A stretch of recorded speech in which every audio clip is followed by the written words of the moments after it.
Marburg, a motocross track, the meeting place of a species you normally only see when you head to Africa. The Bush Taxi Convention. All makes are welcome, although Toyotas, among the Land Cruiser, 4Runner, Hilux & Co., take center stage. They got the name Bush Taxis because of their resilience on desert journeys.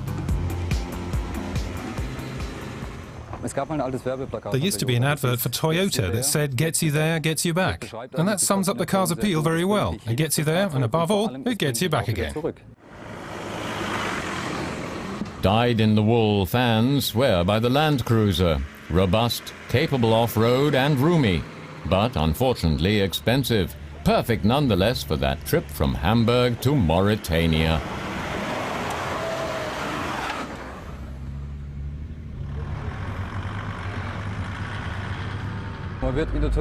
You rarely find two cars alike in the Toyota world because the vehicles can be adapted specially for different journeys. Everyone has different needs, has different things they want to do. Whether I want to travel long distance or cross-country, just to the shops, or want to pull a trailer. I've modified the chassis, the tires, the motor, the interior, added an elevating roof for the bed, the cab. The range of different modifications is extremely wide. The model range is more than a bit confusing, a nightmare for mechanics. For the Land Cruiser J7 series alone, Toyota built over 11 years more than 250 different models. It all started in 1951 with the construction of the first BJ40 off-road vehicle. Then the FJ45 set off in countless different versions.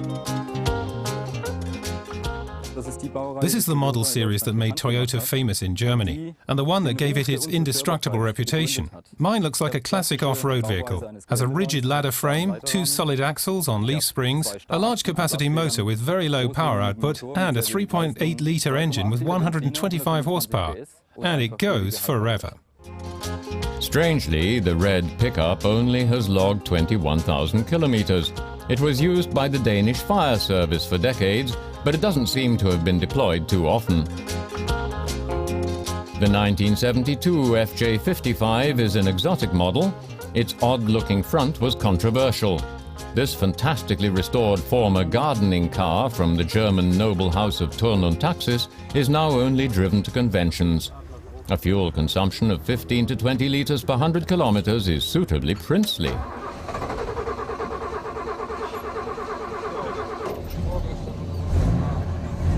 Yes, it's a great sound. You can really hear the engine, not just when it's parked, but also when you're driving along. You can even tell how many RPMs you're running.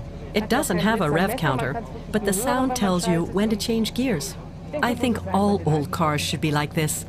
They really stand out from modern ones. I enjoy it. I love driving an old-timer like this. Most of the cars have a long history. Some have 1 million kilometers on them, and have probably spent a good few hours in the workshop. But a typical bush taxi driver repairs his own car. The axles last a long time in comparison to other cars, but not forever. Replacement parts are expensive and hard to get. Not very helpful if you break down in Zimbabwe. You can knock the bearing shells out. There's a hole right and left, one each side, and we just knock it out with a pin, switching from right to left. It's worth doing a complete refit of an axle like this. It costs a bob or two for the materials, of course, but once you've done it, you can relax for the next 200,000 kilometers. Replacing the bearings like this is no easy task. The repair takes several hours. If a bush taxi is going to have a long life, its owner has to be proactive.